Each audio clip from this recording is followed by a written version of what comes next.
मिरज शहरात भगवान महावीर जनकल्याण दिनानिमित्त समस्त जैन बांधवांनी मोठ्या उत्साहात आणि भक्तिभावाने उत्सव साजरा केला।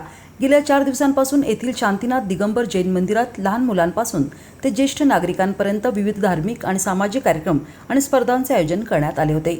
परमपूज्य 108 उत्कृष्ट सागर मुनी महाराज यांच्या सानिध्यात भगवान महावीर जन्मकल्याणक सोहळा तसेच संगीतमय विधान कार्यक्रम पार पडला। या सर्व कार्यक्रमांना समाज बांधवांचा उत्स्फूर्त प्रतिसाद लाभला।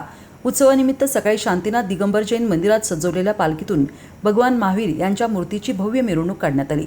ही मिरवणूक पाटील हौद, फाटक हॉस्पिटल, हिंदमाता चौक, तांदूळ मार्केट, लक्ष्मीपुतळा, सराफ कट्टा, होळी कट्टा मार्गे पुन्हा मंदिरात दाखल झाली।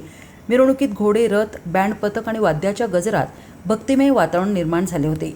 महिला वर्गांची उपस्थिती विशेष लक्षवेधी ठरली।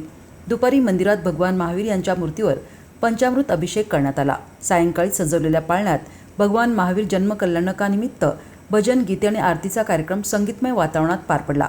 यावेळी जैन समाजाच्या वतीनं आयोजित महाप्रसादाचा हजारो नागरिकांनी लाभ घेतला।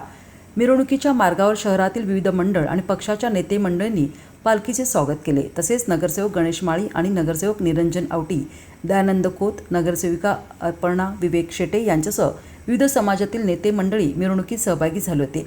संपूर्ण कार्यक्रम भक्तिमय आणि उत्साहपूर्ण वातावरणात संपन्न झाला। यावेळी तांदूळ मार्केट परिसरात पद्मावती शांती सेवा फाउंडेशनच्या वतीनं मिरवणूक मार्गावर पाणी आणि कोल्ड्रिंक्सचे वाटप करण्यात आले।